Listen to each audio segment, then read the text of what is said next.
ನಮಸ್ಕಾರ ಸ್ನೇಹಿತರೆ, ಮತ್ತೆ ರಾಜ್ಯದ ಮುಖ್ಯವಾದ ಸುದ್ದಿಗಳನ್ನು ಡೀಟೇಲ್ ಆಗಿ ನೋಡೋಣ.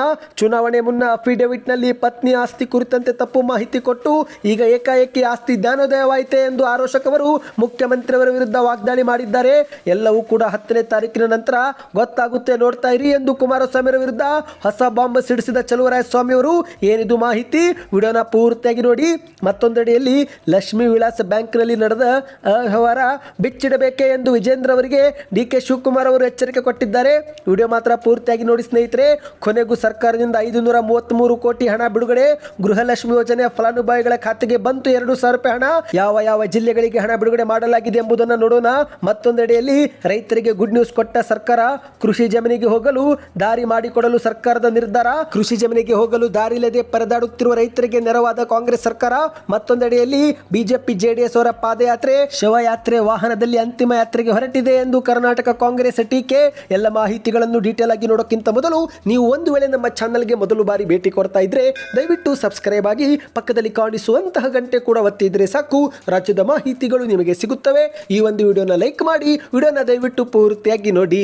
ಮೊದಲನೇ ಮುಖ್ಯವಾದ ಮಾಹಿತಿ, ಈಗಾಗಲೇ ಮುಖ್ಯಮಂತ್ರಿ ಸಿದ್ದರಾಮಯ್ಯರ ವಿರುದ್ಧ ಮೂಡಾದಲ್ಲಿ ಅಕ್ರಮವಾಗಿ ಸೈಟ್ ಪಡೆದಿದ್ದಾರೆ ಎಂದು ಬಿಜೆಪಿ ನಾಯಕರು ಆರೋಪಿಸಿ ಪಾದಯಾತ್ರೆ ಮುಗಿಸಿದ್ದು, ಈಗ ಮತ್ತೊಂದೆಡೆಯಲ್ಲಿ ಆರೋಪಕರು ಮತ್ತೊಂದು ಗಂಭೀರವಾದ ಆರೋಪವನ್ನು ಮಾಡಿದ್ದಾರೆ. ಅದೇನೆಂದರೆ 2013ರ ಚುನಾವಣೆಯ ಅಫಿಡವಿಟ್ನಲ್ಲಿ ತಮ್ಮ ಪತ್ನಿ ಆಸ್ತಿ ಉಲ್ಲೇಖ ಮಾಡದೆ ತಪ್ಪು ಮಾಹಿತಿ ಕೊಟ್ಟು ನಂತರ 2018ರಲ್ಲಿ ಪತ್ನಿಯ ಆಸ್ತಿಯ ಮಾರುಕಟ್ಟೆ ಮೌಲ್ಯ 25 ಲಕ್ಷ ಎಂದು ನಮೂದಿಸಿದ್ದಿರಿ.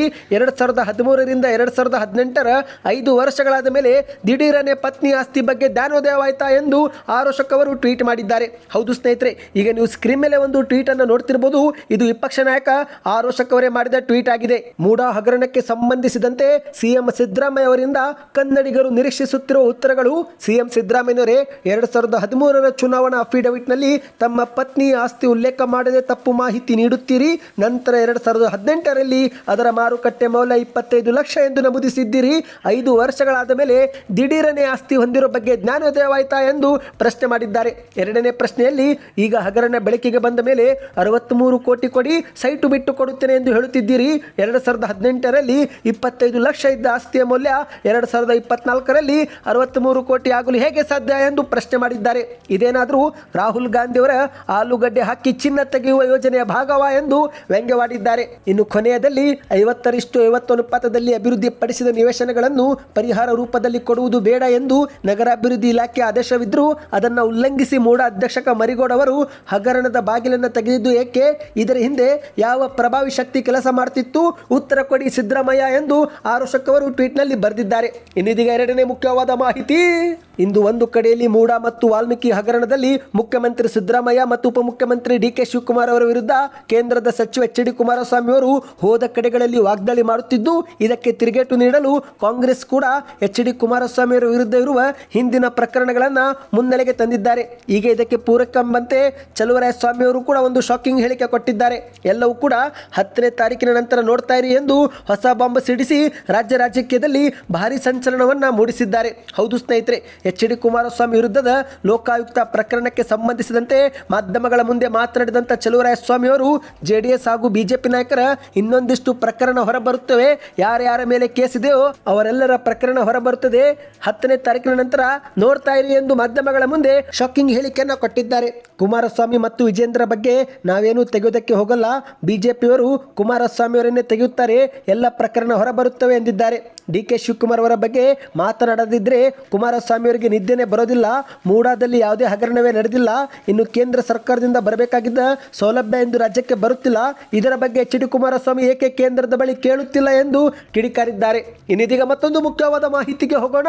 ಇದೀಗ ಬಿಜೆಪಿ ರಾಜ್ಯಾಧ್ಯಕ್ಷಕ ಬಿ.ವೈ. ವಿಜೇಂದ್ರ ಅವರ ವಿರುದ್ಧ ಉಪಮುಖ್ಯಮಂತ್ರಿ ಡಿ.ಕೆ. ಶಿವಕುಮಾರ್ ಅವರು ಇತ್ತೀಚೆಗೆ ಮಂಡ್ಯದಲ್ಲಿ ನಡೆದಂಥ ಜನಾಂದೋಲನ ಸಮಾವೇಶದಲ್ಲಿ ವಾಗ್ದಾಳಿ ಮಾಡಿದ್ದಾರೆ. ಹೌದು ಸ್ನೇಹಿತರೆ, ಮಂಡ್ಯದ ಮದ್ದೂರಿನ ಜನಾಂದೋಲನ ಸಮಾವೇಶದಲ್ಲಿ ಮಾತನಾಡಿದಂಥ ಡಿ.ಕೆ. ಶಿವಕುಮಾರ್ ಅವರು ಬಿಜೆಪಿ ರಾಜ್ಯಾಧ್ಯಕ್ಷಕ ಬಿ.ವೈ. ವಿಜೇಂದ್ರ ಲಕ್ಷ್ಮೀ ವಿಲಾಸ್ ಬ್ಯಾಂಕ್ನಲ್ಲಿ ಕೋಟ್ಯಾಂತರ ಹಣ ಅವ್ಯವಹಾರ ನಡೆಸಿದ್ದ ಬಗ್ಗೆ ಮಾಹಿತಿ ಬಿಚ್ಚಿಡಬೇಕೆ ಎಂದು ಪ್ರಶ್ನೆ ಮಾಡಿ ವಾಗ್ದಾಳಿ ಮಾಡಿದ್ದಾರೆ. ನಿಮ್ಮ ತಂದೆಯನ್ನು 4 ಬಾರಿ ಸಿಎಂ ಆಗಿ ರಾಜೀನಾಮೆ ಅವರು ನೀಡಿದ್ದು ಯಾಕೆ? ಸುಪ್ರೀಂ ಕೋರ್ಟ್ ಏನು ಹೇಳಿದೆ? ಇನ್ನು ನೀನು ಹಿಂದೆ ದುಬೈಗೆ ವಿಶೇಷ ವಿಮಾನದಲ್ಲಿ ಬ್ಯಾಂಕ್ನಲ್ಲಿ ಹೋಗಿ ಒಂದು ಖಾತೆ ತೆರೆದೆಯಲ್ಲ, ನಿಮ್ಮ ಕುಟುಂಬದವರಿಗೆ ನೀನು ಏನು ಮಾಡಿದೆ, ಇದರ ಬಗ್ಗೆ ಏಕೆ ತನಿಖೆ ಮಾಡಿಸಲಾಗುತ್ತಿಲ್ಲ ಎಂದು ಪ್ರಶ್ನೆ ಮಾಡಿದ್ದಾರೆ. ನಿನ್ನ ಬಗ್ಗೆ ಎಲ್ಲವನ್ನು ಕೂಡ ಬಿಚ್ಚಿ ಹೇಳಲೆ ಎಂದು ಪ್ರಶ್ನೆ ಮಾಡಿ ನಂತರ ಈಗಲೇ ಬೇಡ, ಸದನದಲ್ಲಿ ಮಾತನಾಡುತ್ತೇನೆ ಎಂದು ಮಾಧ್ಯಮಗಳ ಮುಂದೆ ಹೇಳಿಕೆಯನ್ನು ಕೊಟ್ಟಿದ್ದಾರೆ. ಇದೇ ನಡುವೆ ಕುಮಾರಸ್ವಾಮಿ ಅವರ ವಿರುದ್ಧ ಮಾತನಾಡಿದಂಥ ಡಿ.ಕೆ. ಶಿವಕುಮಾರ್ ಅವರು, ಕುಮಾರಸ್ವಾಮಿ ನನ್ನ ಬಗ್ಗೆ ಮಾತನಾಡಲಿ, ನಾನು ಎಲ್ಲದಕ್ಕೂ ಕೂಡ ಸಿದ್ಧನಿದ್ದೇನೆ. ಆದರೆ ಕುಮಾರಸ್ವಾಮಿ, ನಿನ್ನ ಸಹೋದರನ ಆಸ್ತಿ ಬಗ್ಗೆ ತಿಳಿಸಪ್ಪ, ಅದಕ್ಕೆ ನೀನೇ ಬೇಕಾದರೆ ವೇದಿಕೆ ಸಿದ್ಧತೆ ಮಾಡು, ನಾನು ಬರುತ್ತೇನೆ ಎಂದು ಏಕವಚನದಲ್ಲಿ ಡಿ.ಕೆ. ಶಿವಕುಮಾರ್ ಅವರು ಸವಾಲು ಹಾಕಿದ್ದಾರೆ. ಇನ್ನೀಗ ಮತ್ತೊಂದು ಮುಖ್ಯವಾದ ಮಾಹಿತಿಗೆ ಹೋಗೋಣ ಸ್ನೇಹಿತರೆ. ನೀವು ಕೂಡ ಏನಾದರೂ ಕಾಂಗ್ರೆಸ್ ಸರ್ಕಾರದ ಗ್ಯಾರಂಟಿಯಲ್ಲಿ ಒಂದಾಗಿರುವ ಗೃಹಲಕ್ಷ್ಮಿ ಯೋಜನೆಯ ಫಲಾನುಭವಿಗಳಾಗಿದ್ದರೆ ನಿಮಗೆ ಒಂದು ಗುಡ್ ನ್ಯೂಸ್ ಬಂದಿದೆ. ಹೌದು ಸ್ನೇಹಿತರೆ, ಕೊನೆಗೂ ಕರ್ನಾಟಕ ಸರ್ಕಾರ 533 ಕೋಟಿ ರೂಪಾಯಿಯನ್ನು ಗೃಹಲಕ್ಷ್ಮಿ ಯೋಜನೆಯಡಿಯಲ್ಲಿ ಬಿಡುಗಡೆ ಮಾಡಿದೆ. ಹೌದು, ಕಳೆದ 2 ತಿಂಗಳಿನಿಂದ ಫಲಾನುಭವಿಗಳ ಖಾತೆಗೆ ವರ್ಗಾವಣೆ ಆಗದೇ ಇರುವ ಹಣವನ್ನು ಸರ್ಕಾರ ಇದೀಗ ಜಮಾ ಮಾಡಲು ಮುಂದಾಗಿದ್ದು, ಇದೀಗ ಮೊದಲ ಹಂತದಲ್ಲಿ ಕರ್ನಾಟಕದ ಕೆಲವು ಜಿಲ್ಲೆಗಳಿಗೆ ಈ ಒಂದು ಹಣ ಬಿಡುಗಡೆ ಮಾಡಲಾಗಿದೆ. ಹೌದು ಸ್ನೇಹಿತರೆ, ಒಟ್ಟಾರೆ 533 ಕೋಟಿ ರೂಪಾಯಿ ಪಾವತಿ ಮಾಡಲಾಗಿದ್ದು, ಈ ಒಂದು ಹಣ ಉತ್ತರ ಕರ್ನಾಟಕದ 26,65,000 ಅರ್ಹ ಫಲಾನುಭವಿಗಳ ಖಾತೆಗೆ ಜಮಾವಾಗಿದೆ ಎಂದು ಹೇಳಲಾಗುತ್ತಿದೆ. ಹಾಗಾದರೆ ಈ ಒಂದು ಹಣ ಮೊದಲ ಹಂತದಲ್ಲಿ ಯಾವ ಯಾವ ಜಿಲ್ಲೆಗಳಿಗೆ ಜಮಾ ಮಾಡಲಾಗಿದೆ ಎಂಬುದನ್ನು ಡೀಟೇಲ್ ಆಗಿ ನೋಡೋಣ.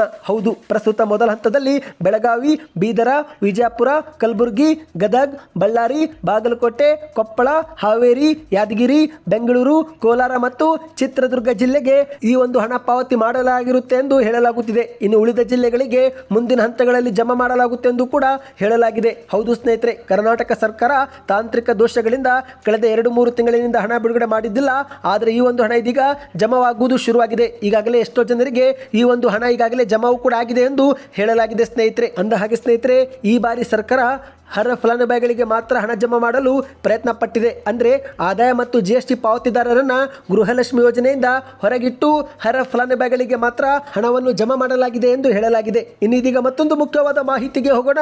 ನೀವು ಕೂಡ ರೈತರಾಗಿ ನಿಮ್ಮದೇ ಕೃಷಿ ಜಮೀನಿಗೆ ಹೋಗಲು ನೀವು ಸಮಸ್ಯೆ ಎದುರಿಸುತ್ತಿದ್ದರೆ ನಿಮಗೆ ಒಂದು ಸರ್ಕಾರದಿಂದ ಗುಡ್ ನ್ಯೂಸ್ ಬಂದಿದೆ. ಹೌದು ಸ್ನೇಹಿತರೆ, ರೈತರಿಗೆ ತಮ್ಮದೇ ಜಮೀನಿಗೆ ಹೋಗಲು ದಾರಿ ಇಲ್ಲದೆ ಕಷ್ಟಪಡುತ್ತಿದ್ದು, ಜಮೀನು ಹತ್ತಿರ ಇದ್ದರೂ ಕೂಡ ಎತ್ತಿನ ಬಂಡಿ ಹೋಗಲು ಕೂಡ ದಾರಿ ಇಲ್ಲದೆ ಬಹಳಷ್ಟು ರೈತರು ತೊಂದರೆಯನ್ನು ಅನುಭವಿಸಿದ್ದಾರೆ. ಕೆಲವೊಮ್ಮೆ ರೈತರು ತಮ್ಮದೇ ಜಮೀನಿಗೆ ಹೋಗಬೇಕಂದ್ರೆ ಇನ್ನೊಬ್ಬರ ಜಮೀನು ಅಥವಾ ಬೇರೆಯವರ ಖಾಸಗಿ ಜಮೀನಿನ ಮೇಲೆ ಹಾದು ಹೋಗುತ್ತಾರೆ. ಆ ಸಮಯದಲ್ಲಿ ನನ್ನ ಜಮೀನಿನ ಮೇಲೆ ಹೇಗೆ ಹಾದು ಹೋದೆ ಎಂದು ಎಷ್ಟೋ ಬಾರಿ ಜಗಳ ಮಾರಾಮಾರಿ ಆಗಿದ್ದು ಕೂಡ ಗೊತ್ತಾಗಿದೆ. ಹಾಗಾಗಿ ಸರ್ಕಾರ ಈ ಎಲ್ಲದಕ್ಕೂ ಕೂಡ ಕಡಿವಾಣ ಹಾಕಲು ಮುಂದಾಗಿದೆ. ಇನ್ನು ಮುಂದೆ ಯಾರಾದರೂ ರೈತರಿಗೆ ಕೃಷಿ ಜಮೀನಿಗೆ ಹೋಗಲು ಅಡ್ಡಿಪಡಿಸಿದರೆ ಅಂತವರ ವಿರುದ್ಧ ಕಾನೂನು ಕ್ರಮ ತೆಗೆದುಕೊಳ್ಳಲು ಸರ್ಕಾರ ಮುಂದಾಗಿದೆ. ಹೌದು ಸ್ನೇಹಿತರೆ, ರೈತರಿಗೆ ತಮ್ಮ ಜಮೀನಿಗೆ ಹೋಗಲು ಅಗತ್ಯ ಇರುವ ಕಾಲುದಾರಿ ಅಥವಾ ಬಂಡಿ ದಾರಿಯನ್ನು ಮುಚ್ಚಿ ರೈತರಿಗೆ ತಮ್ಮ ಕೃಷಿ ಜಮೀನಿಗೆ ಹೋಗಲು ಅಡ್ಡಪಡಿಸುವ ಖಾಸಗಿ ಜಮೀನ್ದಾರರ ವಿರುದ್ಧ ಸರ್ಕಾರ ಕಟ್ಟುನಿಟ್ಟಿನ ಕ್ರಮ ತೆಗೆದುಕೊಳ್ಳಲು ಮುಂದಾಗಿದೆ. ಗ್ರಾಮ ನಕಾಶೆಯಲ್ಲಿ ಇರುವಂತೆ ಖಾಸಗಿ ಜಮೀನ್ದಾರರು ರೈತರಿಗೆ ತಮ್ಮ ಜಮೀನಿಗೆ ಹೋಗಲು ರಸ್ತೆಗೆ ಅವಕಾಶ ಮಾಡಿಕೊಡಲೇಬೇಕು ಎಂದು ಸರ್ಕಾರ ಹೊಸ ಒಂದು ಸುತ್ತೋಲೆಯನ್ನು ಹೊರಡಿಸಿದೆ. ಹಾಗಾಗಿ ರೈತರು ಇಂತಹ ಸಮಸ್ಯೆ ಎದುರಿಸುತ್ತಿದ್ದರೆ ತಹಶೀಲ್ದಾರ್ ಅವರಿಗೆ ಭೇಟಿ ಕೊಟ್ಟು ತಮ್ಮ ಸಮಸ್ಯೆಯನ್ನು ಬಗೆಹರಿಸಿಕೊಳ್ಳಬಹುದು ಎಂದು ಹೇಳಲಾಗಿದೆ. ಹೌದು ಸ್ನೇಹಿತರೆ, ಇನ್ನು ಮುಂದೆ ಯಾವುದೇ ರೈತರು ತಮ್ಮದೇ ಜಮೀನಿಗೆ ಹೋಗಲು ದಾರಿ ಇಲ್ಲದೆ ಕಷ್ಟಪಡುವ ಅಗತ್ಯವಿಲ್ಲ. ತಮ್ಮ ಜಮೀನಿಗೆ ಅಗತ್ಯ ಇರುವ ಸಲಕರಣೆ ಕೊಂಡೊಯ್ಯಲು ಕೂಡ ಅಥವಾ ಜಮೀನಿನಿಂದ ಫಸಲನ್ನು ಸಾಗಿಸಲು ರಸ್ತೆ ಅನುಕೂಲ ಮಾಡಿಕೊಡಲು ಸರ್ಕಾರವೇ ಇದೀಗ ಮುಂದಾಗಿದೆ.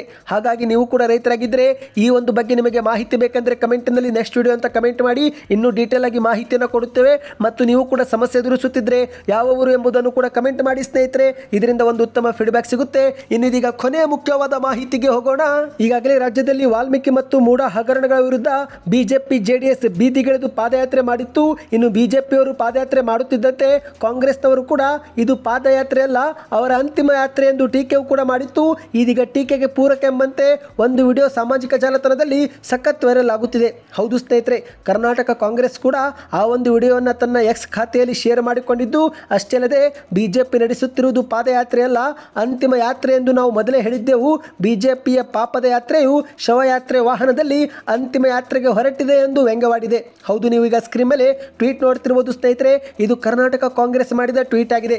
ಇದು ಬಿಜೆಪಿಯ ಅಂತಿಮ ಯಾತ್ರೆ, JDSನ ಅಂತಿಮ ಯಾತ್ರೆ ಹಾಗೂ ಮೈತ್ರಿಯ ಅಂತಿಮ ಯಾತ್ರೆ ಎಂಬುದರ ಸೂಚಕ ಎಂದು ಕರ್ನಾಟಕ ಕಾಂಗ್ರೆಸ್ ಒಂದು ವಿಡಿಯೋವನ್ನು ಹಂಚಿಕೊಂಡಿದೆ. ಈ ಒಂದು ವಿಡಿಯೋದಲ್ಲಿ ಶವದ ವಾಹನದ ಮೇಲೆ ಬಿಜೆಪಿ JDS ಪಾದಯಾತ್ರೆ ಬ್ಯಾನರ್ಗಳು ಇದ್ದು, ಇದನ್ನೇ ಕರ್ನಾಟಕ ಕಾಂಗ್ರೆಸ್ ಸಾಮಾಜಿಕ ಜಾಲತಾಣ ಟ್ವಿಟರ್ನಲ್ಲಿ ವಿಡಿಯೋ ಹಂಚಿಕೊಂಡು ವಾಗ್ದಾಳಿ ಮಾಡಿದೆ. ಇವತ್ತಿಗೆ ಎಷ್ಟೇ ಇತ್ತು ಸ್ನೇಹಿತರೆ. ಎಲ್ಲ ಮುಖ್ಯವಾದ ಮಾಹಿತಿ ಇಷ್ಟವಾಗಿದ್ದರೆ ವಿಡಿಯೋಗೆ ಲೈಕ್ ಮಾಡಿ. ಇದೇ ರೀತಿ ರಾಜ್ಯದ ಮಾಹಿತಿ ಪಡೆಯಲು ಚಾನಲ್ಗೆ ಸಬ್ಸ್ಕ್ರೈಬ್ ಮಾಡ್ತಾ ವಿಡಿಯೋಗೆ ಲೈಕ್ ಮಾಡಿ, ಸೂಪರ್ ನ್ಯೂಸ್ ಎಂದು ಕಮೆಂಟ್ ಮಾಡಿ ಮತ್ತು ವಿಡಿಯೋನ ಶೇರ್ ಮಾಡಿ.